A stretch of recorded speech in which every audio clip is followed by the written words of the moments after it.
매일 묵상 23년 1월 16일 월요일 영광스러운 부활의 날을 고대하라. 마가복음 12장 18절에서 27절 말씀. 부활이 없다고 주장하는 사두개파 사람들이 예수께 와서 물었습니다. 선생님, 모세가 우리를 위해 쓰기를 만약 형이 자식 없이 아내만 남겨놓고 죽으면 동생이 그 형수와 결혼해서 형의 대를 이을 자식을 낳아야 한다고 했습니다. 그런데 7 형제들이 있었습니다. 첫째가 결혼을 했는데 자식 없이 죽었습니다. 둘째가 그 형수와 결혼을 했는데 그도 역시 자식 없이 죽었습니다. 셋째도 마찬가지였습니다. 그렇게 7 형제 모두가 자식 없이 죽었고 결국 그 여자도 죽었습니다. 7 형제들이 다 이 여자와 결혼했으니 부활할 때 이 여자는 누구의 아내가 되겠습니까? 예수께서 대답하셨습니다. 너희가 성경도 모르고 하나님의 능력도 몰라서 그렇게 잘못 생각하는 것이 아니냐. 죽은 사람들이 살아날 때에는 시집도 가지 않고 장가도 가는 일이 없다. 그들은 마치 하늘에 있는 천사들 같이 될 것이다. 죽은 사람의 부활에 대해서는 모세의 책에 가시떨기나무가 나오는 곳에서 하나님께서 모세에게 말씀하시기를 나는 아브라함의 하나님, 이삭의 하나님, 야곱의 하나님 하신 것을 읽어보지 못했느냐. 하나님께서는 죽은 사람들의 하나님이 아니라 살아있는 사람들의 하나님이시다. 너희가 크게 잘못 생각하고 있다. 묵상 길잡이. 주님의 말씀대로 신령한 육체를 입고 부활하게 될 날을 고대하며 굳건한 부활 신앙으로 살아가게 합니다. 마가복음 12장 18절에 사두개파 사람은 신약시대의 유력한 제사장 가문과 귀족 대표가 속한 종교적 당파였습니다.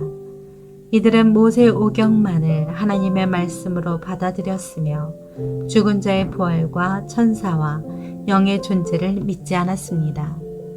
성도에게 죽음은 끝이 아닙니다. 주님이 다시 오시는 날 부활하게 될 것이기 때문입니다. 그날에 우리는 신령한 육체를 입고 완성된 하나님 나라에서 영원히 살게 되는 행복과 영광을 얻게 될 것입니다. 첫째, 사두개인들의 주장. 본문에 등장하는 사두개인들은 내세와 부활을 믿지 않았습니다. 그들은 자신들이 믿는 교리와 다른 교훈을 가르치시는 예수님을 공격하고 시험하기 위해 찾아왔습니다. 그들은 율법에 기록된 계대 결혼제도 시행에 비현실적인 예를 들어 부활이 불합리하다고 예수님께 주장했습니다. 둘째, 사두개인들의 무지와 오해. 예수님은 사두개인들이 성경과 하나님의 능력을 알지 못함으로 오해를 하고 있다고 말씀하셨습니다. 사두개인들은 성경에 기록된 부활에 관한 말씀도 죽은 자를 다시 살리시는 하나님의 권능을 알지 못했습니다. 하나님을 모르고 성경의 진리를 모르는 사람은 부활을 절대로 믿을 수 없습니다. 셋째, 성도가 고대하는 부활. 예수님은 사두개인들이 잘 아는 출애굽기의 내용을 언급하시며 아브라함과 이삭과 야곱이 이미 죽었으나 하나님께는 모두 살아있는 존재라고 말씀하셨습니다. 그들을 포함해 죽어서 이 땅을 떠난 모든 성도가 육체의 부활을 기다리고 있고 하나님은 그들을 영원히 백성 삼으시는 분이십니다. 파수꾼들이 어두운 밤이 속히 지나고 아침 오기를 기다리듯이 우리는 육체의 부활을 간절히 기다리며 살아야 합니다. 예수님이 이 땅에 다시 오시는 그날이 바로 성도의 가장 큰 소망이 이루어지는 날이 될 것입니다. 그날에 누릴 감격을 기대하며 잠들지 말고 깨어 기다리십시오. 삶의 적용.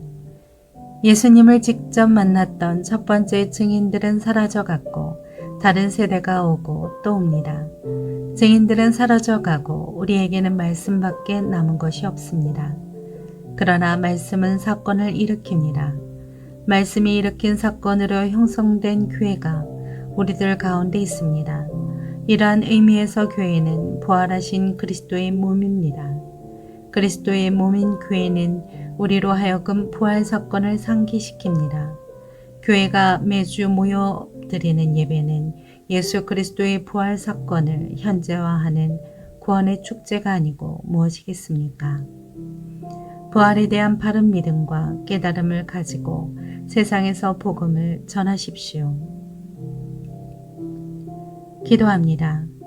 주님, 부활의 몸으로 들어가 영원히 거할 하나님 나라를 기뻐하게 하옵소서. 예수님의 이름으로 기도합니다. 아멘.